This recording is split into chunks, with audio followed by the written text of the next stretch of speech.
আসসালামু আলাইকুম। সবাইকে শুভেচ্ছা জানাচ্ছি। মাসুম মাহবুব। দেখছেন ওপেন দ্য ইউটিউব চ্যানেল এবং মাসুম মাহবুব ফেসবুক পেজ। আপনাদের অনেকেই জানতে চেয়েছেন আমি কেমন আছি? ফয়জুর রহমান আদিল, কিশোরগঞ্জ, পাকুন্দিয়া। জি, আলহামদুলিল্লাহ ভালো আছি। যারা জানতে চেয়েছেন সব ঠিক আছে। আমার মেয়ে ভালো আছে, আমি ভালো আছি। আ দর্শক, বেশ কিছু গুরুত্বপূর্ণ খবর আছে। এক ভাই কমেন্ট করছেন আর্মেনিয়া থেকে। আর্মেনিয়া কি আমাদের মানুষ আছে বাংলাদেশের? আর্মেনিয়া থেকে দেখছেন কে? মানিনুর পাহাড় কারো নাম হয়? আর্মেনিয়া থেকে যে ভাই দেখছেন, কত বছর আছেন আর্মেনিয়াতে? কেমন? অবশ্যই জানাবেন। দর্শক, চলুন আমরা বেশ কিছু গুরুত্বপূর্ণ খবর নিয়ে বসছি আজকে। আপনাদেরকে আজকে দুর্দান্ত কিছু খবর দিতে পারবো আশা করি। আ আপনারা কি ইরানের খবর আরো দেখতে চান কিনা? নাকি আমরা প্রসঙ্গ পরিবর্তন করব সেটাও আমাকে কমেন্ট করে জানাবেন। ১ম যে গুরুত্বপূর্ণ খবর, মুজতফা খামেনি অবশেষে পৃথিবীকে আবারও একটা কাঁপুনি দিল তার একটা স্টেটমেন্ট দিয়ে, এক বক্তব্যে। আমেরিকা সহ পুরো মধ্যপ্রাচ্য বিশ্বকে কাঁপিয়ে দিয়েছেন। ২ নম্বর গুরুত্বপূর্ণ খবর, মার্কিন একটি রণতরী পালিয়ে গেল না ফেরত গেল? যেটি এসছিল ইরানকে ধ্বংস করতে সেটি এখন নাকি নিজেই ব্যর্থ হয়ে চলে যাচ্ছে। ৩ নম্বর গুরুত্বপূর্ণ খবর, মধ্যপ্রাচ্যে একের পর এক মার্কিন উপস্থিতি বাড়ছে, যুদ্ধের প্রস্তুতি পাশাপাশি ইরান যেকোনো সময় আমেরিকার ওয়ারশিপে আক্রমণ চালাবার ঘোষণা দিয়েছে। ৪ নম্বর গুরুত্বপূর্ণ খবর, মধ্যপ্রাচ্য থেকে আমেরিকাকে বিদায় নিতে হচ্ছে এবং ইরান বলেছে মধ্যপ্রাচ্যকে পাক করা হবে আমেরিকা মুক্ত করে। চলুন আপনাদেরকে আমি এই গুরুত্বপূর্ণ খবরগুলো দেব, পাশাপাশি ইমরান খানের খবরটাও দিতে চাই। প্রথমে আমি ইমরান খানের খবর দিয়ে চলে যাব ইরান আমেরিকা প্রসঙ্গে। পাকিস্তানের এই মুহূর্তে যতগুলো জরিপ হয়েছে প্রত্যেকটি জরিপে সবচেয়ে জনপ্রিয় নেতার নাম ইমরান খান। সর্বশেষ যে জরিপটি হয়েছিল সেখানে ইমরান খানের জনপ্রিয়তা ছিল ৮০% এর উপরে এবং ইমরান খান সর্বশেষ যে নির্বাচনটি হয়েছিল সেই নির্বাচনে ইমরান খানের দল পিটিআই একাই ২০০ আসন লাভ করেছে, যেটা পুলিং রেজাল্ট অনুযায়ী, ডিসি অফিসের না। অর্থাৎ ভোট কেন্দ্রের ফলাফল অনুযায়ী এটা হলো রাইট, যেটাকে বলে ফ্রম 45। কিন্তু ইমরান খান ক্ষমতার বাইরে আছেন, কারণ এস্টাবলিশমেন্ট ইমরানকে ক্ষমতায় বসতে দেয়নি। সবসময় এস্টাবলিশমেন্ট তার পুতুলকে ক্ষমতায় বসায়, যাকে দিয়ে রাষ্ট্র কন্ট্রোল করা যায়, লুটপাট করা যায়, তাদের ইচ্ছা বাস্তবায়ন করা যায়। এটা বাংলাদেশেও হয়। বাংলাদেশের জনগণের ভোটে খুব কমই নির্বাচিত হয়। হয় ওই দেশ যা চায় আর আমাদের দেশের এস্টাবলিশমেন্ট যা চায়। এটা বাংলাদেশের সচেতন মহল মোটামুটি ভালো করে জানেন। তো ইমরান খানকে নিয়ে একের পর এক অ্যাডভেঞ্চার করে আসিম মনির। প্রথমে কামার জাভেদ বাজওয়া, তারপর আসে আসিম মনির, যার সেনা চাকরি সেনাবাহিনীর চাকরির মেয়াদ শেষ হয়ে যায়। তারপরও সে ৪-৫ দিন এক্সটেনশন অতিরিক্ত নওয়াজ শরীফের কাছ থেকে নিয়ে তিনি এই পদে, সেনাপ্রধান পদের জন্য নওয়াজ শরীফের মূল্যায়ন নেন এবং পরবর্তী তিনি, যেহেতু নওয়াজ শরীফের দল ক্ষমতায় বসে, ইমরানকে হটিয়ে অবৈধ পথে কামার জাভেদ বাজওয়ার হাত ধরে পরে তিনি সেনাপ্রধান হন। এরপর সবকিছু তার কুক্ষিগত করে তিনি এখন ফিল্ড মার্শাল এবং পাকিস্তান চলছে আসিম মনিরের ইশারায় সবকিছু। শাহবাজ শরীফ পুতুল প্রধানমন্ত্রী, একেবারে পুতুল। অনেক দেশে পুতুল প্রধানমন্ত্রী থাকে। কখনো, কখনো দেখবেন কোনো দেশের স্বরাষ্ট্রমন্ত্রী প্রধানমন্ত্রী, কিন্তু প্রধানমন্ত্রী থাকে একজন নামমাত্র। আবার কোনো দেশে দেখবেন যে অমুক ব্যক্তি প্রধানমন্ত্রী। এরকম অনেক দেশে থাকে। তো পুতুল প্রধানমন্ত্রী শব্দটা এখন আমরা আমাদের আশপাশে অনেক জায়গায় দেখি। তো পাকিস্তানের ক্ষেত্রেও এরকম আছে যে আসিম মনিরই কার্যত রাষ্ট্রের সব। শাহবাজ শরীফ পুতুল প্রধানমন্ত্রী। তো ইমরানের এই জনপ্রিয়তায় তিনি ঈর্ষান্বিত হন এবং তিনি বুঝতে পারছেন যে ইমরানকে কোনো প্রকার ছাড় দিলে ইমরান তাদেরকে ছাড়বে না এবং পাকিস্তানের এস্টাবলিশমেন্টের দুর্নীতি বন্ধ করে ফেলবে, তাদেরকে গলা টিপে ধরবে। তাই ইমরানকে যেকোনোভাবে শেষ করতে হবে, তার রাজনৈতিক ক্যারিয়ার শেষ করতে হবে, তাকে অবৈধভাবে জেলে ঢুকানো হয়। তিনি আজ কত বছর, পাকিস্তানের শেষ যে নির্বাচনটি হয়েছে তার আগ থেকে তিনি জেলে, এখনো জেলে আছেন এবং এই মুহূর্তে তাকে কারো সাথে দেখা করতে দেয়া হয় না। তো আজকে সলমন সফদর নামে একজন আইনজীবী, ইমরান খানের একজন আইনজীবী তার সাথে দেখা করার সুযোগ পান এবং তিনি ইমরান খানের যে শারীরিক অবস্থা দেখেছেন তার একটা বর্ণনা তুলে দিয়েছেন। পাকিস্তানের গণমাধ্যম সেটা প্রচার করেছে। সেখানে বলা হয়েছে যে ইমরান খানের একটি চোখ অন্ধ হয়ে গেছে। তিনি সেই চোখে দেখছেন না। ইমরান খান তার আইনজীবীকে বলেছেন, "আমি আমার এই চোখটিতে কিছু দেখতে পাচ্ছি না।" পাশাপাশি তার স্ত্রী বুশরা বিবিরও চোখের সমস্যা দেখা দিয়েছে এবং ইমরানকে জেলে বিনা চিকিৎসায় রাখা হয়েছে। তার উপর প্রচুর টর্চার হচ্ছে মেন্টালি, শারীরিক বিভিন্নভাবে। কিন্তু ইমরানকে ছাড়া হবে না, কারণ ইমরান খান এস্টাবলিশমেন্টের সাথে আতাত করবে না। এস্টাবলিশমেন্টের অনুরোধ রাখবে না। ইমরান খান আসলে একটা বোকা মানুষ। অনেকে বিদেশ থেকে এস্টাবলিশমেন্টের আ কি বলবো? আবদার রক্ষা করে প্রধানমন্ত্রী হয়ে যেতে পারে, রাষ্ট্রপতি হয়ে যেতে পারে, অনেক কিছু হয়ে যায়। কিন্তু ইমরান খান তার দেশের জন্য, জনগণের জন্য তিনি জেলখানায় আছেন আজকে ৩-৪ বছরের উপরে। তারপর তিনি ক্রমান্বয়ে অসুস্থ হতে, হতে মৃত্যুর দিকে যাচ্ছেন। তার একটা চোখ বিনা চিকিৎসায় অন্ধ হয়ে যাচ্ছে। তারপরও তিনি বলছেন মৃত্যু পর্যন্ত ওয়েট করবেন কারাগারে। এই জাতির বা এই দেশের বিজয়ের যে লড়াইটা তিনি করছিলেন, মুক্তির যে আন্দোলনটা করছেন, এখান থেকে তিনি ফিরে যাবেন না। পৃথিবীতে এরকম ৩ জনের নাম আমি বলতে পারি যারা আপসহীন নেতৃত্ব দিয়েছেন। নেলসন ম্যান্ডেলা, বেগম খালেদা জিয়া আর পাকিস্তানের ইমরান খান। খালেদা জিয়া এতটা আপসহীন ছিলেন যে ক্রমান্বয়ে তাকে মানে স্লো পয়জনিং করে আস্তে, আস্তে মৃত্যুর দিকে পাঠানো হয়েছে। তিনি আতাত করেননি। তার দল এখন আতাত করছে বিভিন্ন স্বার্থের জন্য, বা আমি জানি না, শোনা যাচ্ছে এরকম, বা তাদের কাজকর্ম দেখে মনে হচ্ছে যে তারা কোনো জায়গার সাথে আতাত করে হয়তোবা রাষ্ট্র চালাচ্ছে বা ক্ষমতা ধরে রেখেছে বা ব্লা, ব্লা, ব্লা। কিন্তু খালেদা জিয়ার যে চরিত্রটি ছিল সেটা ছিল আসলে আপসহীন। যেটা স্বাধীন বাংলাদেশে এই চরিত্রের নেতা বা নেত্রী এর আগে কেউ দেখেনি। এবং পাকিস্তান দেখল ইমরান খান নামক একজন নেতাকে, যিনি ক্রিকেটের মাঠ থেকে এসে পৃথিবী জয় করার স্বপ্ন দেখেছিলেন। পাকিস্তানকে এক অনন্য উচ্চতায় নিয়ে যাওয়ার স্বপ্ন দেখেছিলেন। সেই স্বপ্নদ্রষ্টাকে এখন কারাগারে মৃত্যুর অপেক্ষায় থাকতে হয়েছে। আর পাকিস্তানের তেহরিক ইনসাফ হলো বিএনপির মতো। অর্থাৎ আন্দোলনের ডাক দিয়ে কেউ ফোন আর চালু রাখে না, সব ফোন বন্ধ রাখে। বেগম খালেদা জিয়া আমাকে একবার বলেছিলেন তার একটা 1 to 1 বৈঠকে, মার্চ ফর ডেমোক্রেসি সহ কয়েকটা আন্দোলনে যখন সরকার পতনের প্রচেষ্টা বিএনপি বা ৪ দলীয় জোট বা ২০ দলীয় জোট বড়, বড় আন্দোলন তৈরি করে। আন্দোলনের দিন কোনো নেতার ফোন আর মানে চালু থাকে না, সব ফোন বন্ধ হয়ে যায়। তো পিটিআই এর অবস্থাটা এরকম হয়ে গেছে। পিটিআই আন্দোলনের ঘোষণা দিয়ে আর কাউকে খুঁজে পাওয়া যায় না। মাঠে শুধু কর্মীরাই থাকে। তো ইমরান খানের পিটিআই আসলে অনেক নির্যাতনও সহ্য করেছে। তবে কর্মীরাই সেটাই করেছে। কর্মীরা অনেক জীবনও দিয়েছে ইমরান খানের জন্য। তো সেই ইমরান খান এখন অন্ধ হয়ে গেছে। এটা আমাদের জন্য সবচেয়ে দুঃখজনক একটা ব্যাপার। পিটিআইকে এই মুহূর্তে যদি রাজপথে নেমে একটা আন্দোলন করে এস্টাবলিশমেন্টের পতন ঘটাতে না পারে বা এস্টাবলিশমেন্টেরকে বাধ্য করতে না পারে ইমরানকে মুক্তির জন্য, মনে রাখবেন পাকিস্তান আরো কয়েকশো বছরের জন্য কি বলবো অন্ধত্বের দিকে চলে যাবে। এই পাকিস্তানের মুক্তি অসম্ভব বলে মনে হচ্ছে। যেটা বাংলাদেশের ছাত্র জনতা দেখাতে পেরেছে সেটা পাকিস্তান দেখাতে পারছে না। এটা পাকিস্তানের জন্য সবচেয়ে লজ্জা এবং কি বলবো কলঙ্কের। আসেন আমরা ইমরান খান খবর তো পেলেন, এবার আমরা আমেরিকা ইরানের খবরে চলে যাই। মার্কিন প্রেসিডেন্ট ইরানে আক্রমণের জন্য ডার্ক ঈগল নামে সবচেয়ে ভয়ঙ্কর মিসাইল কল করেছে। অর্থাৎ ইরানের বিরুদ্ধে ডার্ক ঈগল এই মিসাইলটি ব্যবহারের জন্য তিনি মধ্যপ্রাচ্যে এই হাইপারসনিক মিসাইলটিকে আনছেন। এটি খুব ভয়ঙ্কর একটি মিসাইল। এটার অনেক বর্ণনা আমি দেখলাম আজকে ওয়েবসাইটে বসে। তার মানে আমেরিকা ইরানের সাথে একটা বড় গেইমে নামার চেষ্টা করছে। আমেরিকার সামনে আর কোনো পথ খোলা নেই। পাশাপাশি ট্রাম্প নতুন করে আরেকটি ট্রুথ সোশ্যালে হুমকি দিয়েছে ইরানকে। তিনি এখন অনেকটা বলা যায় যে Facebook, YouTube, Twitter এ আমরা একে অপরের সমালোচনা করি না বা হুমকি দেই না।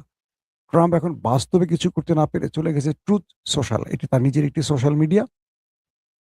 তো সেখানে তিনি আমেরিকাকে বার্তা দেন।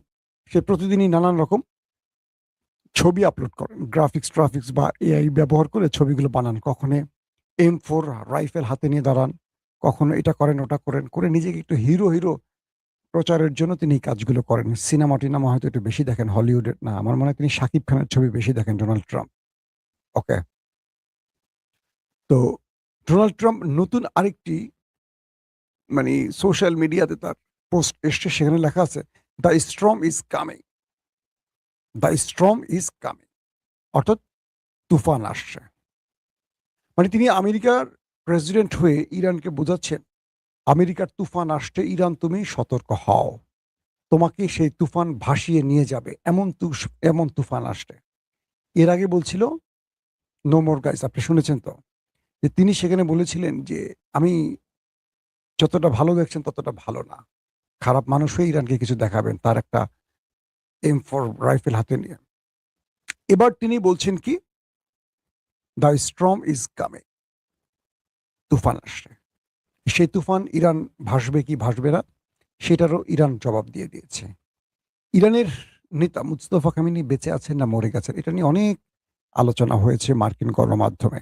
এবার তিনি আরেকটি বার্তা পাঠিয়েছেন বিশ্বের কাছে, তার জাতির কাছে এবং আমেরিকার উদ্দেশ্য করে, গালফ কান্ট্রির উদ্দেশ্য করে, সবাইকে উদ্দেশ্য করে।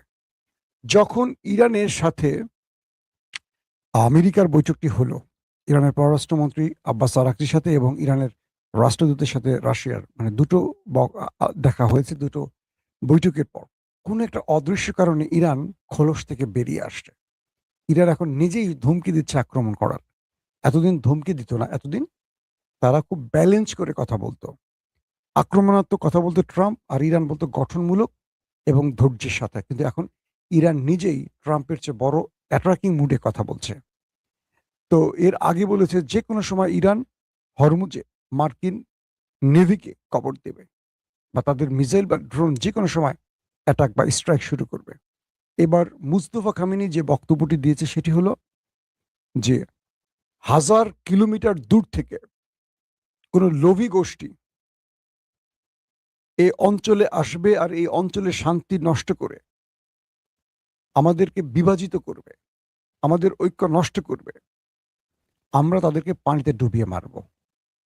1000 মাইল দূর থেকে কে আসছে? মধ্যপ্রাচ্যে আমেরিকা। তারা গালফ কান্ট্রিতে এসছে, মূলত তারা অর্থ লুট করতে আসছে এবং পেট্রো ডলার পকেটে ভরে তারা আমেরিকাকে উপরে নিচ্ছে।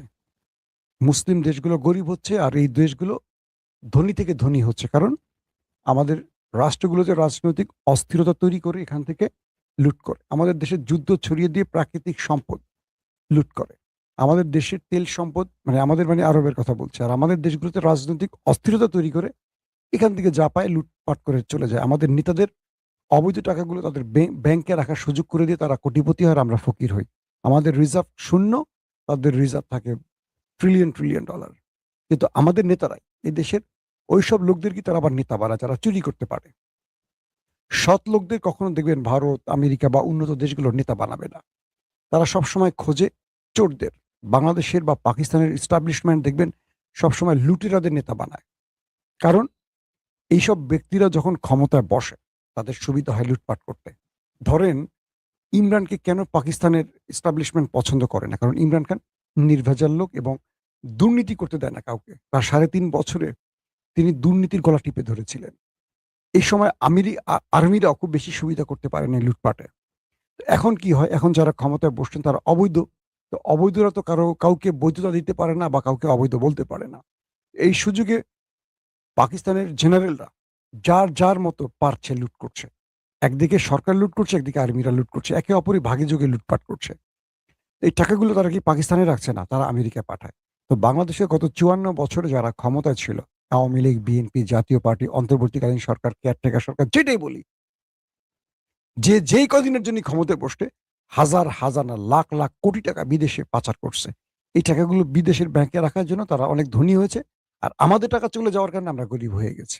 সোজা বাক্য। আর এই নেতাদের চেয়ে বড় দোষ কাদের জানেন? আমাদের ভোটারদের। নির্বাচনের আগে অমুক ভাই তমুক ভাই 500 টাকা দেয়, 1000 টাকা দেয়, মারি ভোটটা। এরপরে গলায় পাড়া দিয়ে, আমাদের গলার উপরে পাড়া দিয়ে তারা হাজার কোটি টাকা নিয়ে চলে যায় আমাদের ঘাড়ে ঋণের বোঝা রেখে। আমরা জনগণ বুঝি না কে সৎ কে অসৎ, দেই ভোট, কারণ টেন্ডারবাজি তো আমি করব। কয়জন লোক টেন্ডারবাজি করে? কয়জন লোক নেতার বা রাজনীতি করে সুবিধা পায়? অথচ অধিকাংশ মানুষ আবেগে ভুল জায়গায় ভোট দেয়। এখন বিষয়টা তৈরি হচ্ছে এরকম যে কি বলে, মার্কিন প্রেসিডেন্টের এই হুমকির পর মুস্তফা খামেনি যে বক্তব্যটি দিলেন একদম কড়া বার্তায়, যে 1000 কিলোমিটার দূর থেকে কেউ এসে আরবে, গালফে বা আমাদের এই অঞ্চলে অস্থিরতা তৈরি করবে আর পকেট ভরে চলে যাবে, তাদেরকে এখন আমরা পানিতে ডুবিয়ে মারব। মানে আমেরিকাকে বলছে। বলছে যারা এই অঞ্চলে ব্লকেড তৈরি করেছে, তারা কদিন পর লেজ গুটিয়ে পালাবে। মানে আমেরিকার ওয়ারশিপকে উদ্দেশ্য করে বলছে। এবং এই দুনিয়া তাকিয়ে দেখবে আমেরিকার পরাজয়। এবং তাদেরকে সব রকমভাবে ব্যর্থ করা হয়েছে। বাকি সময়টুকু তাদেরকে ব্যর্থ করে এখান থেকে ঘাট ধাক্কা দিয়ে বিদায় করা হবে। মানে এখান থেকে তাদেরকে বিদায় করা হবে। ইরান আমেরিকাকে এখান থেকে বিদায় করবে। এবং বলছে যে মধ্যপ্রাচ্যে আমেরিকা আর থাকতে পারবে না। এবং মধ্যপ্রাচ্যকে, আরবকে পাপ মুক্ত করা হবে আমেরিকার বিদায়ের মাধ্যমে। এই শব্দটা একদম মুস্তাফা খামেনি স্প্রেডলি বলছে। মধ্যপ্রাচ্যকে পাপ মুক্ত করা হবে, পাপ মুক্ত করা হবে আমেরিকাকে এখান থেকে বিদায় করে। তাহলে এই বক্তব্যে পুরো পৃথিবী কেঁপে উঠছে এবং বলছে হরমুজ প্রণালীর কন্ট্রোল ইরানের হাতেই থাকবে। আমেরিকা যা খুশি করুক, যত পারুক অ্যাটাক করুক, যত কিছু করুক, হরমুজ প্রণালী আর কারো কন্ট্রোলে যাবে না। এটা ইরানের হাতেই থাকবে। এটা এখন এই অঞ্চলের সম্পদ। পাশাপাশি আমেরিকাকে উদ্দেশ্য করে বলেছে, আপনারা নিরাপত্তার জন্য তাদেরকে ডেকে এনেছেন, তারা তো খাল কেটে কুমির এনেছেন। আপনারা আমাদের ভাই, আমরা শত শত বছর একসাথে আছি, আমরা একসাথে থাকব, আমরা একসাথে শুধু থাকবো না, ভাই হয়ে থাকব। আপনাদের নিরাপত্তার জন্য ইরান যা খুশি, যা কিছু করার সব করবে। আপনারা ভাববেন না ইরান আপনাদের উপর কোনো হামলা চালাবে বা কোনো আক্রমণ করবে বা আপনাদের সম্পদের প্রতি ইরানের কোনো লোভ আছে। আপনাদেরকে আশ্বস্ত করতে চাই, আরবকে বলছে যে আপনারা আমাদের ভাই, ধর্মমতে এবং সবকিছুর দিক থেকে আপনারা আমাদের ভাই। আপনারা আমাদের বিশ্বাস করেন। আপনারা ওদেরকে আর এই অঞ্চলে স্থান দিয়ে এই অঞ্চলকে বিভাজিত করবেন না, আমাদের মধ্যে ফাটল ধরাবেন না। আপনাদের জন্য আমাদের বার্তা হলো, আপনারা যেভাবে চান মধ্যপ্রাচ্যকে সাজানো হবে, কিন্তু আমেরিকা মুক্ত করতে হবে। যদি আপনারা এ অঞ্চলে আমেরিকাকে মুক্ত না করেন বা আমেরিকাকে এখান থেকে না খেদান, তাহলে আপনাদের অস্তিত্ব রাখবো না। একদম ডাইরেক্ট মুস্তাফা খামেনির বক্তব্য। এই অঞ্চলে আপনাদেরকে থাকতে হলে অবশ্যই আমেরিকাকে তাড়িয়ে থাকতে হবে। আমেরিকাকে সঙ্গে নিয়ে থাকতে পারবেন না। এবং এই অঞ্চলে নিরাপত্তা আপনাদেরকে ইরান দেবে, প্রয়োজনে অন্য কেউ দেবে, কিন্তু আমেরিকা নয়।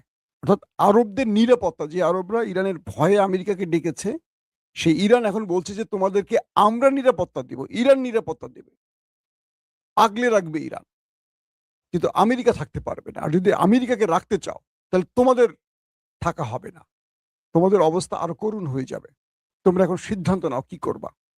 কি বার্তা দিয়েছে মুস্তাফা খামেনি বুঝতে পেরেছেন? এবং ইরানের প্রেসিডেন্ট মাসুদ পেজেশকিয়ান স্টেট একদম খোলামেলা বলেছে, এই অঞ্চলের সকল অশান্তির কারণ হলো ওই দেশটি। এই অঞ্চলে শান্তির কোনো কিচ্ছু মানে অশান্তির কিছু ঘটেনি। তারা যুদ্ধ শুরু করলো, তারা আমাদের সুপ্রিম লিডারকে মারলো, আমাদের বড় বড় নেতাদের মারলো, কমান্ডারদের মারলো, আমাদের সেনা বড় বড় কর্তাদের মারলো। আমরা প্রত্যুত্তর দিয়েছি, আমরা যুদ্ধ ছড়াইনি। এখন আমাদের যেটা করার সেটা আমরা করব। আমরা আর আমেরিকাকে কোনো প্রকার তোয়াক্কা করি না, আর কিছু করার নেই। আমরা আর মুস্তফা খামেনি এবং মাসুদ পেজেশকিয়ান দুজনই বলছি, আমরা আমেরিকাকে আর কোনো প্রকার ছাড় দেব না। আমেরিকা যা খুশি করতে পারে, তাদের জন্য আমাদের সকল রাস্তা বন্ধ। এবং এতদিন তারা বলছিল যে আমাদের দাবি এটা এটা এটা, এখন ইরানের মূল একটি দাবি, আমেরিকাকে মধ্যপ্রাচ্য ছাড়তে হবে। ট্রাম্প ও সানমাইনকে চিবা, এতদিন তো হরমুজ প্রণালীর ইস্যু, নিষেধাজ্ঞার ইস্যু, এটা ইস্যু ওটা ইস্যু। এখন ইরানের মূল দাবি একটি, আমেরিকাকে মধ্যপ্রাচ্য ছাড়তে হবে, এখানে আমেরিকা থাকতে পারবে না। এখন প্রশ্ন করতে পারেন হঠাৎ করে ইরান এত হার্ড লাইনে গেল কেন? ইরানের সাথে রাশিয়ার কোনো কঠিন আলাপ হয়ে গেছে এবং ইরানকে নেপথ্যে সাহায্যকারী দেশ চীন এবং রাশিয়া বিশেষ কোনো সিগন্যাল দিয়েছে, এটি ধারণা করা হচ্ছে। এবং এই যুদ্ধে প্রয়োজনে তারা সরাসরি জড়াতে পারে বা সব রকম সহযোগিতা দিয়ে দাঁড়াতে পারে। এই অবস্থায় ইরান আমেরিকাকে আর ছাড় দেবে না। ইরান বলে দিয়েছে, মুস্তফা খামেনি স্পষ্ট করে বলেছে, আমেরিকার চ্যাপ্টার ক্লোজ। বুঝছেন আপনারা এখন খেলা কোন দিকে যাচ্ছে? আমেরিকার চ্যাপ্টার ক্লোজ। এবং এই লাইভ আপাতত ক্লোজ। আল্লাহ হাফেজ। ওপেন দাইস মানে সত্যকে সত্য বলা, মিথ্যেকে মিথ্যে বলা। আমরা শোনা কথা নয়, চোখে যা দেখি তাই বলি।